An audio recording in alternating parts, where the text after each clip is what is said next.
사랑하는 성도 여러분, 오늘은 레위기 강의 7번째 시간입니다. 레위기에 나오는 구약의 제사법은 오늘날 우리의 예배와 밀접한 관계가 있으므로 제사법들의 영적인 의미에 대해 우리도 잘 알고 있어야 한다 했지요.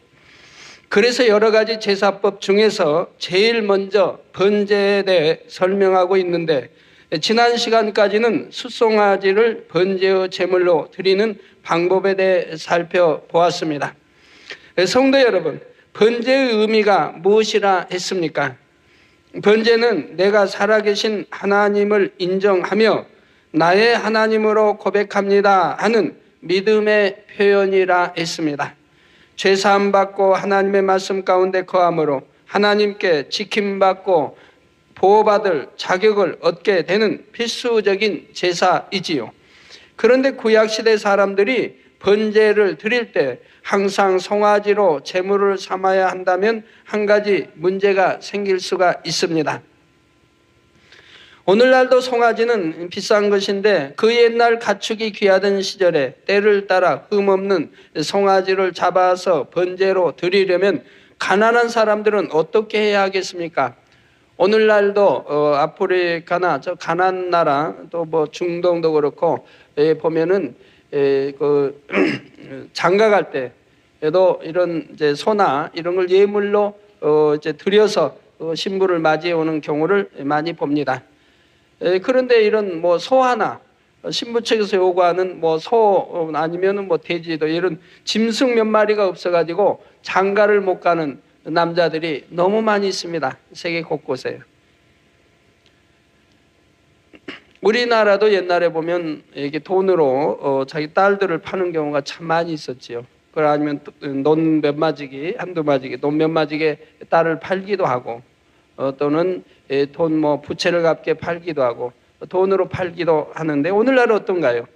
오늘날은 그런 것이 없나요? 우리나라? 오늘날도 있는 것도 같아요. 그냥 돈 보고 딸을 이렇게 주는 경우도 많이 있고, 또는 하여튼 뭐 받고 이렇게 주는 경우도 있는 거 봅니다. 그래서 가난한 사람들은 어떻게 해야 되겠습니까? 돈이 없어서 번제를 드릴 수 없으면 죄 사함도 받지 못하고 사망으로 가야 하는 것일까요? 그렇지는 않습니다.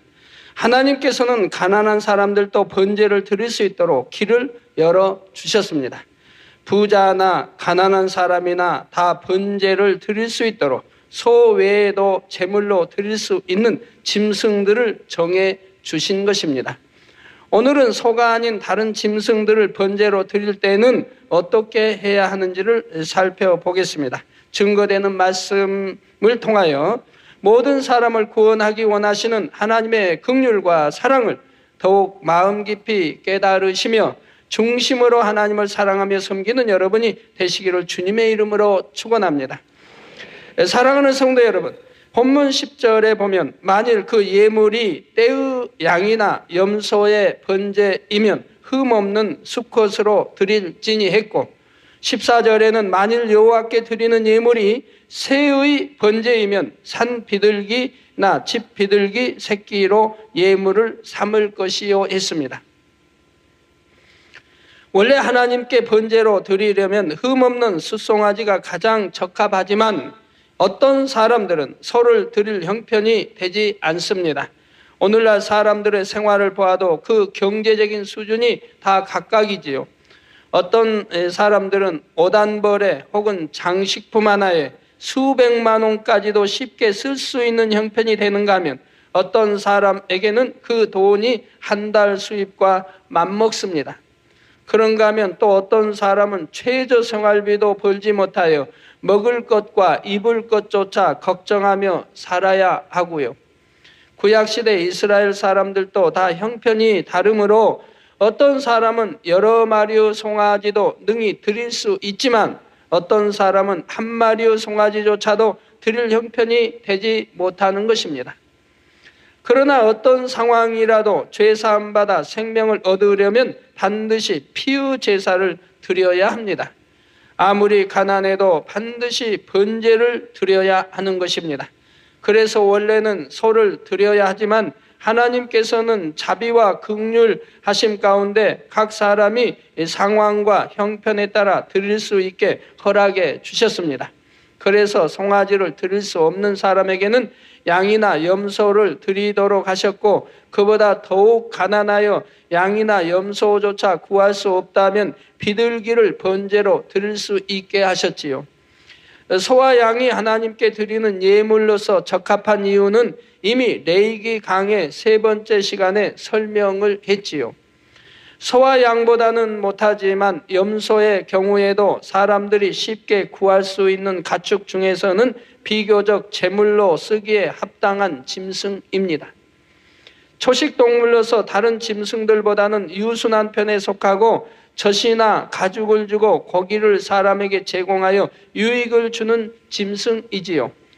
가장 가난한 사람들에게 허락하신 비둘기 역시 온순하고 영리하여 길들이기 쉬운 짐승으로 하나님께 드리기에 적합한 제물이고요. 성도 여러분, 각 사람의 상황과 여건에 따라 번제를 받으시는 하나님께서는 오늘날 우리의 신앙생활에서도 각 사람의 능력과 수준을 고려하여 예배를 받으십니다. 예를 들어 여러분이 예배를 드릴 때에도 각 사람의 지능과 학력과 나이 등에 따라 말씀에 대한 깨우침이나 은혜가 다 다릅니다. 머리가 좋고 공부를 많이 한 사람이 있고 머리도 나쁘고 글도 배우지 못한 사람이 있다고 할 때 똑같이 예배를 드린다 해도 머리가 좋고 공부를 많이 한 사람이라면 말씀을 깨우치거나 기억하며 마음에 명심하는 것이 비교적 더 쉬울 수 있는 것이지요. 그러나 하나님께서는 너는 머리가 나빠서 잘 깨닫지 못했으니까 예배를 제대로 드리지 않았다 하시는 것이 아닙니다. 정령 중심으로 하나님께 예배하고자 하는 사람이라면 그의 중심을 받으시고 너는 향기로운 예물을 드렸다 인정하시는 것이지요.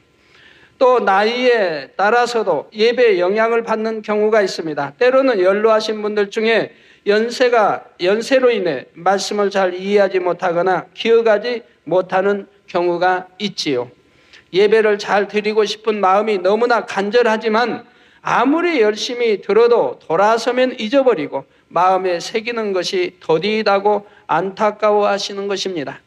그러나 모든 형편을 아시는 하나님께서는 그 노력하는 중심을 보심으로 긍휼히 여기시고 기쁨으로 예배를 받아주신다는 사실입니다.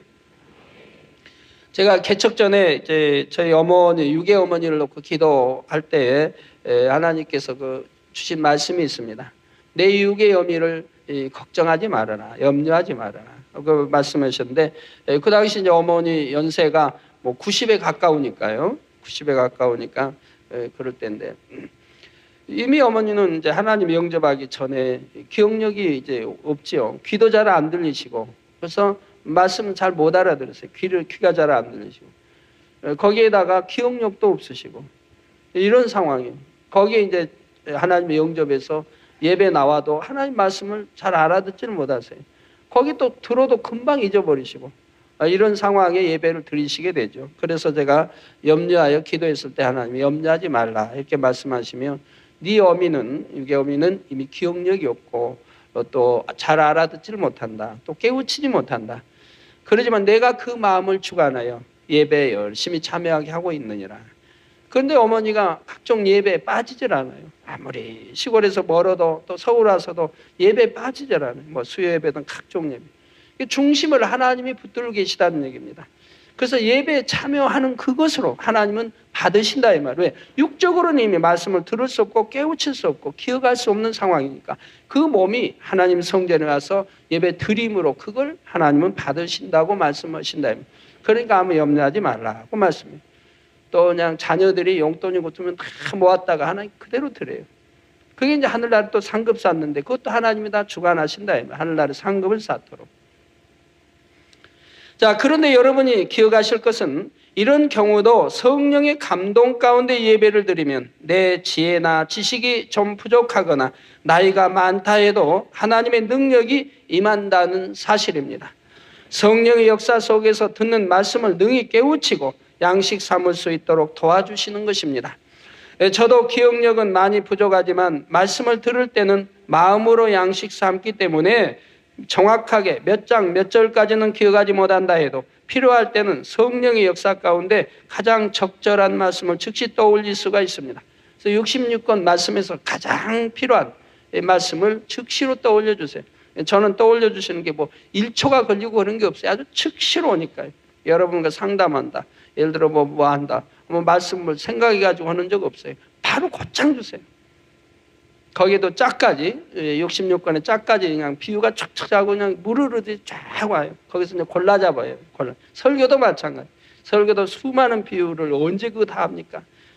뭐 매주 그 3번씩 설교. 그 많은 비유가 아주 끝없이 와요. 끝없이 거기에 필요한 말씀을 해 비유로 와요. 거기서 골라 잡아야 돼요. 하도 많으니까. 다 하다 보면 시간이 막 너무 가니까, 그래서 말도 빨리 해야 되고, 그리고 골라 잡아서 더 적절하다 싶은 거 골라 잡아서 이렇게 하거든요. 여러분이 이게 성령의 하나님께 전폭적 의지해서 성령의 이렇게 주관을 강하게 받으실 수 있다면 뭐 염려할 게 하나도 없어요. 그러니 여러분이 나는 부족해서 못해요, 노력해도 잘 안 돼요 하는 것이 아니라 중심으로 힘써 드리면서 하나님의 능력을 구하시면 되는 것입니다. 저는 가끔 이제 주변에 그래요.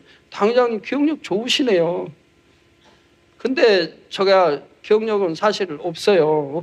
그렇지만은 메모지 저는 가지고 안 다녀요. 수첩에 메모한 적 없어요. 뭐 메모하는 적이 없어요. 메모지 없어요. 그래도 여러분 약속 또는 하나님 같은 뭐 시간 약속, 예배 약속, 뭐 약속, 또 언제 뭐 무슨 행사 있다 뭐 약속, 저는 기억 잘합니다. 기록하지 않아도, 메모하지 않아도, 그렇게 기억력이 없어도 하나님과 관련된 것은 정확하게 기억하게 해주셔 실수하지 않도록 성령님이 주관하세요. 그러니까 뭐 약속에도 잊어버려요. 저는 거기서 명심하지도 않아요. 왜? 때가 되면 반드시 떠올려 주시니까. 성령이 떠올려 주셔서 실수하지 않게 해주시니까. 그래서 성경에 보면 범사에 하나님을 의뢰하라는 거예요. 그럴 때 하나님이 책임져 주신다 이 말이에요. 꼭 그렇게 기억 못해도 기억해야 할 것은 정확하게 기억하게 해주세요. 기억해야 할 것. 대화 중에 대화에도 잊어버려도 꼭 기억해야 할 것이라면 수년이 가도 10년, 20년이 흘러도 기억하게 하십니다. 뭐 기억이 정 안 되면 환상으로 보여주세요. 그 당시 상황을 보여주셔서, 저는 20년 전에 누가 대화했다면 대화 어디서 어떻게 어디 자리에 앉고까지 알 수가 있어요. 왜? 환상으로 그 당시를 보여주시면서 말하게 하니까요. 그러니까 요즘은 당회장님 기억력 참 좋으시네요 이렇게 하는 분들 가끔 있는데, 그런 면에서는 성령이 도와주시기 때문에 기억할 수 있는 것은 꼭 기억하게 하시고, 또 어느 건 기억했다 필요 없을 때는 잊어버리게 하시고, 어느 거는 잊어버리지 않게 하시고. 여러분 신방 간 가정도 마찬가지예요. 옛날에 10년, 20년 전에 신방을 갔어도 어느 가정은 그 가정에 신방했던 본문 제목까지도 정확하게 기억하게 하시는 게 있어요. 어느 거는 잊어버리게 하시고 하는 것도 봅니다. 그래서 중심으로 힘써 드리면서 하나님의 능력을 구하시면 되고요. 성도 여러분, 번제를 드릴 때 예물은 여러 종류가 있지만 하나님 앞에서 정작 중요한 것은 무엇을 드리는가가 아닙니다. 얼마나 믿음을 가지고 중심을 다해 드렸는가 하는 점이 중요한 것이지요. 가난한 과부가 겨우 2렙돈을 드렸지만 예수님께서는 그 여인이 거기 있는 모든 부자들보다 더 많은 것을 드렸다 하셨지요. 부자들은 여유 있는 중에 드렸지만 과부는 자신의 생활비 전체를 믿음과 사랑으로 드렸기 때문입니다. 부자가 볼 때는 2렙돈은 정말 하찮은 겁니다. 그렇지만 이 과부의 가난한 과부로서는 이 2렙돈도 큰 돈이라 이 말이에요. 생활비 전체를 드렸다 이 말입니다. 자, 이런 것처럼 만약 비둘기도 겨우 드릴 형편의 사람인데 마음의 주관을 받아서 믿음으로 염소를 드렸다면 이는 부유한 사람이 드린 송아지보다 더욱 하나님을 기쁘시게 할 수가 있습니다. 고린도서 8장 12절에 할 마음만 있으면 있는 대로 받으실 터이요 없는 것을 받지 아니하시리라 하신 대로 정성껏 드린 그 중심을 보시는 것이지요. 그러나 송아지를 능히 드릴 수 있는 사람이 인색한 마음으로 양이나 비둘기를 드린다면 하나님 앞에 기쁘심이 되기는 어려운 것입니다. 성도 여러분, 경제적인 형편에 따라 재물은 여러 가지로 달라질 수 있지만 어떤 재물을 드릴 때라도 드리는 사람의 마음 자세는 항상 거룩하고 온전해야 합니다. 그래서 양이나 염소의 경우 송아지와 마찬가지로 흠없는 수컷을 드리라 했지요. 흠없는 수컷의 영적인 의미도 소의 번제에서 이미 다 설명을 했습니다. 귀한 분에게 예물을 드리면서 흠이 있는 것으로 드릴 수 없는 것처럼 하나님께 드리는 예물이라면 당연히 흠없는 짐승으로 드려야 합니다. 우리 사람도 어떤가요? 여러분도 예물을 드릴 때에 흠없는 것으로 드리겠지요? 예를 들어 더더구나 어떤 경외하는 분에게 예물을 드린다고 해봐요. 아니면 내가 사랑하는 어떤 에게 예물을 여러분 드린다고 해봐요. 그럼 예물 하나 드린데도 그 포장 하나만 해도 얼마나 정성을 다해 여러분이 포장을 합니까? 포장하고 거기에다가 하다못해 묶는 끈 하나도 예쁜 거 사서 예쁘게 묶고 거기다 꽃을 만들어가지고 또 중앙에 붙이고 가에도 어떤 사람은 꽃 어떤 사람은 진주를 박아가지고 그 포장지에만 해도 얼마나 정성을 다해요. 그래가지고 경외하는 사람에게 예물 아니면 사랑하는 이에게 준다 이 말이에요. 그러나 내가 사랑치도 않고 한다면 대충 드리겠는데 그러지 아니하고 정성을 다해 드리는 걸 봐요. 하물며 우리가 만군의 여호와 하나님 앞에 드릴 때 얼마나 정성을 다해 드려야 하는지 여러분들이 아실 것입니다. 자, 영적인 의미로 흠없는 제물을 드린다는 것은 우리가 예배할 때 기쁨과 감사함에 온전한 마음으로 하나님 앞에 예배해야 함을 뜻한다 했습니다. 또 수컷으로 드리라는 것은 변개함 없이 정한 중심으로 예배해야 함을 의미한다 했지요. 이렇게 양과 염소의 번제 방법은 대체로 소의 번제에서 설명한 내용들이기에 중복되는 것은 간략하게 요점만 설명하겠습니다. 혹시 이전 말씀이 잘 기억나지 않으신다면 여러분이 다시 들으셔서 온전히 양식 삼으시기를 부탁드립니다. 이제 11절에 그가 단 북편에서 여호와 앞에 잡을 것이요 아론의 자손 제사장들은 그 피를 단 사면에 뿌릴 것이며 했습니다. 우리가 이거 잡는 거 하나도 동에서 잡으면 어떻고 서쪽에서 잡으면 어떻고 남쪽에서 잡으면 어떻고 어떻습니까? 근데 하나님 말씀은 단 북편에서 잡아야 한다고 하시죠.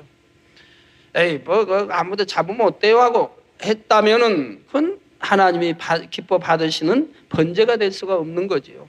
자, 제물을 잡아 피를 흘려야 하고 그 피를 단 사면에 발라서 죄 사함을 받는 것은 소의 번제에서 다 설명을 했습니다. 그런데 본문에서는 제물을 잡을 때에 단의 북편에서 잡으라 하셨지요. 제물을 잡는 것이야 동서남북 어느 쪽에서도 다 잡을 수 있는데 특별히 북편에서 잡으라 하신 이유는 무엇일까요? 북편은 영적으로 차갑고 어두운 상태, 싸늘한 것, 날카로운 것 등을 의미합니다. 성경에 보면 이스라엘의 재앙이나 고통을 예언할 때 주로 북방에서부터 이른다고 표현하고 있죠. 예를 들어 예레미야 1장 14절에는 여호와께서 내게 이르시되 재앙이 북방에서 일어나 이 땅의 모든 거민에게 임하리라 했고, 예레미야 4장 6절에는 시온을 향하여 기호를 세우라, 도피하라, 지체하지 말라, 내가 북방에서 재앙과 큰 멸망으로 이르게 할 것임이니라 했지요. 에스겔 38장 6절에는 고멜과 그 모든 때와 극한 북방의 도갈마 족속과 그 모든 때 곧 많은 백성의 무리를 너와 함께 끌어내리라 했습니다. 이는 마지막 때 3차 대전에 대한 예언의 말씀인데 이때도 전쟁의 큰 원인을 극한 북방의 족속으로 표현하고 있는 것입니다. 물론 성경에서 북쪽이라는 말을 쓰는 것이 무조건 나쁜 의미로 쓰이는 것은 아니고 때로는 단순히 방위를 표시하는 경우도 있지요. 이런 경우 외에 특별히 영적인 의미를 담고 있을 때 북쪽, 북편 혹은 북방이라 하면 그 영적인 의미는 주로 날카롭고 싸늘한 이미지, 또한 어둡고 차가운 것을 표현한다는 것입니다. 또한 이런 일기도 보면 그렇죠. 북쪽에서 불어오는 바람이 차갑고 날카롭고 그냥 싸늘하지요. 남쪽 바람은 따스하고 여하튼 그런데 북쪽 바람은 아주 차갑고 날카롭고 싸늘하고 이런 거 볼 수가 있지요. 자, 단 북편에서 재물을 잡으라 하실 때도 영적인 의미로 북편을 의미합니다. 번제의 재물을 잡는 것은 죄로 인해 마땅히 죽어야 할 죄인들을 대신하여 죽이는 것입니다. 죄인들이 받아야 할 사망의 저주가 재물에게 옮겨지는 것이지요. 거룩하신 하나님께서는 죄를 기뻐하지 않으시며 죄인들은 하나님과 끊어져서 버려집니다. 그래서 우리 예수님께서 인류의 죄를 지고 십자가에 달려 죽으실 때도 예수님은 잠시나마 하나님께 외면당하셔야 했지요. 마가복음 15장 34절에 보면 제9시에 예수께서 크게 소리 지르시되 엘리 엘리 라마 사막다니 하시니, 이를 번역하면 나의 하나님 나의 하나님 어찌하여 나를 버리셨나이까 하는 뜻이라 했습니다. 우리 주님은 항상 이 땅에 오셔서 제자들이나 누구에게나 아무리 위협하는 어떤 자 앞에서도 하나님을 하나님이라 한 적이 없어요. 아버지라 반드시 했죠. 나의 아버지, 아버지라고 표현했어요. 근데 성경에 비록 이 장소에, 이곳에서만 십자가에 처형받고 이제 운명하시기 전에 꼭 이곳에서만 한번 하나님이라 한다 이 말이에요. 나의 하나님 나의 하나님 어찌하여 나를 버리셨나이까 라고 하신다 이 말입니다. 사역하는 동안 항상 하나님을 내 아버지라고 떳떳하게 부르시던 예수님이셨지만 모든 인류의 죄짐을 지고 죽으시는 이 순간만큼은 차마 거룩하신 하나님을 아버지라 부르지 못하고, 즉 죄인으로 우리 인류의 죄를 지고 대신 지고 지금 처벌을 받으시기 때문에 죄인의 몸이기 때문에 하나님을 아버지라 부르지 못한다 이 말이에요. 그래서 아버지라 부르지 못하시고 하나님이라 부르시는 것입니다. 성경 곳곳에 보면 죄인들이 지옥에 갔을 때를 묘사할 때 바깥 어두운 데 떨어져서 슬피 울며 이를 갈미 있으리라 했지요. 이렇게 죄인들은 어둡고 두려운 곳에서 홀이라도 남김없이 죄값을 갚아야 하는데, 재물이 그 죄값을 대신 지고 죽어야 하는 장소를 하나님께서는 단의 북편으로 정해 주신 것입니다. 우리 예수님께서 사람들의 죄를 지고 십자가를 치신 장소도 마태복음 27장 33절에 보면 골고다, 즉 해골의 곳이라 했습니다. 그 지명만 들어도 벌써 어둡고 섬뜩한 무서운 곳에서 죄의 값을 감당해 주셨던 것입니다. 이렇게 죽음의 자리에 우리 예수님께서 서심으로 우리의 죄값을 사해 주셨기에 주를 믿는 우리는 더 이상 어둡고 무서운 지옥에 가지 않을 수 있게 되었습니다. 밝게 빛나며 영광스러운 천국에 가서 영원히 행복을 누릴 수 있게 된 것이지요. 다음으로 제물의 피를 단 사면에 뿌린다는 것도 이미 소의 번제에서 설명을 했습니다. 우리가 동서남북 어느 곳에서 지은 죄이든 모든 죄를 사하는 의미로 피를 단 사면에 뿌리는 것입니다. 진리에서 벗어나 생각하고 행한 모든 일들을 모두 사함받기 위한 것이지요. 이렇게 사함받은 후로는 다시는 범죄치 않고 하나님께서 원하시는 길로만 가며 진리로만 행할 수 있어야 한다 했습니다. 본문 12절과 13절에도 계속해서 여러분이 이미 들으신 내용이 나옵니다. 그는 그것에 각을 뜨고 그 머리와 그 기름을 베어낼 것이요 제사장은 그것을 다 단 윗불 위에 있는 나무에 벌려 놓을 것이며 그 내장과 정갱이를 물로 씻을 것이요 제사장은 그 전부를 가져다가 단 위에 불살라 번제를 삼을지니 이는 화제라 여호와께 향기로운 냄새니라. 제물을 잡아 각을 뜨는 것과 머리 기름을 불사른다는 말씀의 영적인 의미, 또 단 윗불에 나무를 벌려놓는 것이나 내장과 정갱이를 씻는 것까지 그 안에는 하나하나 영적인 의미들이 담겨 있다 했지요. 간략하게만 설명하자면 제물의 각을 뜨는 것은 질서를 쫓아 예배의 순서가 정해져 있는데 모든 순서들을 다 온전히 드려야 온전한 번제가 되는 것이라 했습니다. 그래서 묵도, 예배 시작하기 전 묵도하기 전에 와서 벌써 준비하셔야 하고, 그리고 묵도로 시작해서 축도까지 아니면 주 기도문까지 이렇게 다 드려져야 온전한 번제라 이 말입니다. 아이고 나는 바쁘니까 주기도문 아니 뭐 말씀은 들었으니까 주기도문 하기 전에 축도하기 전에 나는 일어나야지 라고 해서 자리를 뜨면 안 되는 것이라 이 말이에요.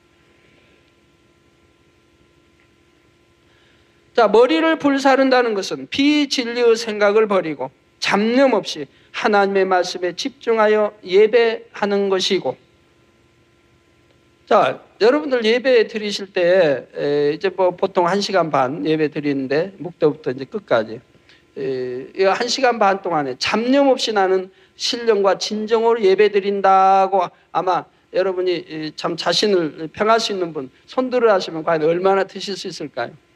나는 1시간 반 예배 드리는 동안에 대예배, 저녁 예배, 금요철에 예배 동안에 나는 잡념 없이 드립니다. 나는 1분 1초도 잡념 없이 신령과 친정으로 묵도부터 주기도문까지 아니 축도할 때까지 드립니다 하는 분들 과연 얼마나 될까요? 우리 학생들을 둔 이제 자녀들 학생 자녀들 둔 성도 여러분 자녀들이 왜 공부 잘한 줄 아십니까? 왜 누구는 공부 못합니까?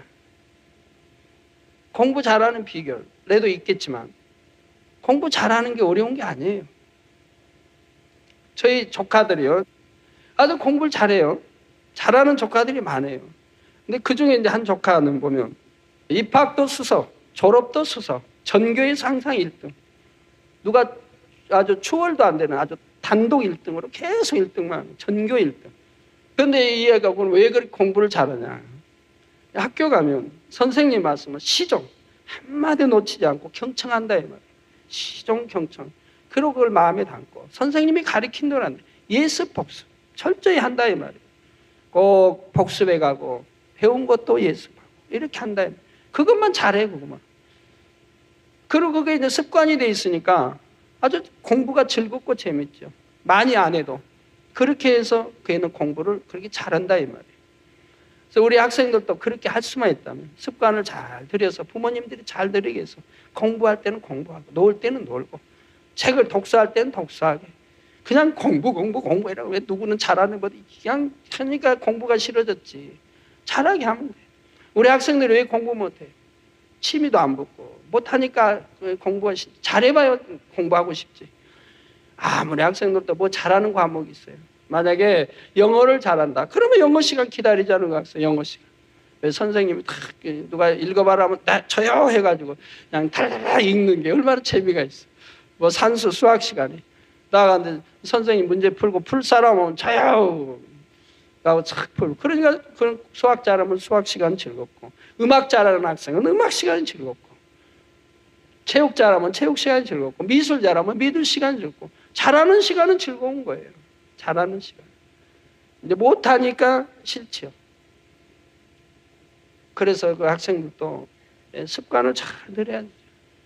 집중력을 길러주고 부모 말씀에도 어려서부터 집중하여 들을 수 있게 장난치지 않고 장부하고 예배도 보면은 우리 저 유아실 보면은 막 예배 시간 돌아다니고 그냥 부모님이 찾고 그냥 일어나서 붙들고 막 한다 이 말이에요. 장난하고 또 서로 그냥 뛰어다니고 기어다니고. 근데 어떤 아이는 착하게 앉아서 시종 잠만 자고 조금만 하니까 알았지 뭐 잠자고 아니면은 부모 옆에서 예쁘게 예배드리는 아이도 있고. 여러분이 어렸을 때 잘 가르쳐야 한다 이 말이에요. 그렇게 정숙하고 나대지 아니하고 뭘 집중해야 할 수 있게 이렇게 가르쳐놓으면 학교 가서도 공부는 이렇게 하면 된다. 그리고 네 놀 때 놀고 뭐 할 때 하고 하게 해줘요. 그렇게 해주면 공부 실증 느끼지 않고 잘할 거 아니겠습니까? 그렇지 않기 때문에 그래서 학교에서 학생들이 잡념 없이 선생님의 강의를 시종 잘 들을 수만 있다면 드리고 양식 삼아 그대 그 시간 그날 이렇게 해나가면 자연히 공부 잘할 수밖에 없잖아요. 그 습관을 들여요. 그리고 반드시 복습에 가고 반드시 예습에 가고 그러면 짧은 시간 많은 시간 투자하지 아니해도 공부를 잘해갈 수 있다면 그냥 밀리지 않고 그래 밀릴 필요도 없고 이렇게 습관을 잘 들여 공부하면은 머리가 나빠서 못하는 게 아니라 적은 노력으로도 공부를 잘할 수가 있는 거죠. 우리 예배도 마찬가지. 예배도 신령과 친정으로 예배하라는 게 다 그런 거 아닙니까? 잡념 없이 하나님이 가르쳐 주신 방법을 쫓아서 이렇게 예배드리면 하나님이 기뻐하시고 또 여러분에게 축복을 주신다 이 말이죠. 그래서 우리가 머리를 불사른다는 것은 비진리의 생각을 버리고 잡념 없이 하나님의 말씀에 집중하여 예배하는 것이고 기름을 불사른다는 것은 진액을 다하고 생명을 다해 곧 신령과 진정으로 하나님께서 기뻐 받으실 만한 영적 예배를 드리는 것이라 했지요. 단 윗부리에 나무를 벌려놓는 것은 예배 드릴 때 하나님의 모든 말씀을 성령의 감동으로 깨우치고 양식 삼아야 하는 것이고요. 또 내장과 정갱이의 더러움을 물로 씻는 것은 우리가 하나님의 말씀을 통하여 죄악의 더러움을 다 씻어내야 함을 의미합니다. 내장은 배설물이 속에 쌓여 더러워진 것이고, 정갱이는 그 다리로 걸어서 더러운 것에 가고 더러움 가운데 거함으로 지저분한 것이 묻는 것이지요. 사람들은 몸으로 범죄하여 남을 속이고 욕하고 때리며 각종 죄를 범합니다. 또 몸으로 직접 범죄하지 않는다 해도 마음으로 미움, 시기, 질투, 교만 등의 죄를 범하지요. 세상 사람들은 마음이 아무리 죄악으로 더러워도 그것이 범죄라 인정하지 않지만, 하나님께서 보실 때는 마음속의 죄악들도 행함으로 짓는 죄와 마찬가지로 더럽고 추악한 것입니다. 자, 하나님 앞에 예배하며 살아가는 우리들은 행함으로나 마음으로나 범죄하는 모든 것들을 하나님의 말씀을 의지하여 철저히 벗어버려야 합니다.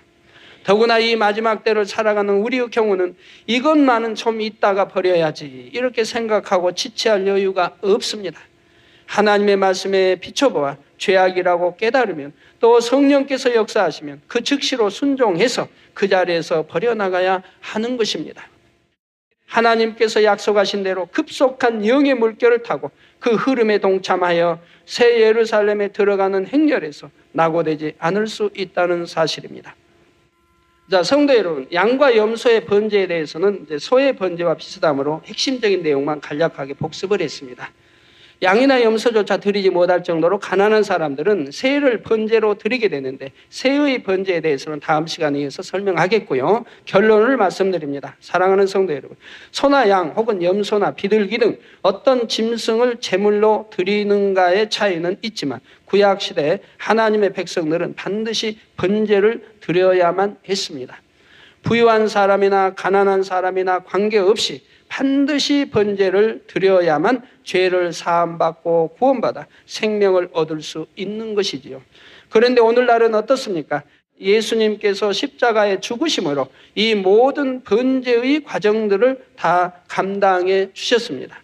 히브리서 7장 27절에 보면 저가 곧 예수님께서 저 대제사장들이 먼저 자기 죄를 위하고 다음에 백성의 죄를 위하여 날마다 제사 드리는 것과 같이 할 필요가 없으니 이는 저가 단번에 자기를 드려 이루셨음이니라 했습니다.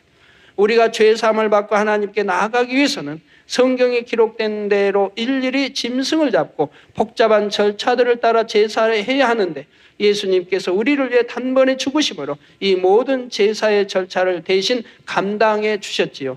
부유한 사람을 위해서나 가난한 사람을 위해서나 온 인류를 대신해서 속죄의 제물이 되어 주신 것입니다. 지혜 있는 사람이나 지혜 없는 사람이나 건강한 사람이나 불구된 사람이나 빈부 귀천을 가리지 않고 모든 사람을 위해 십자가를 지고 죽어주신 것이지요.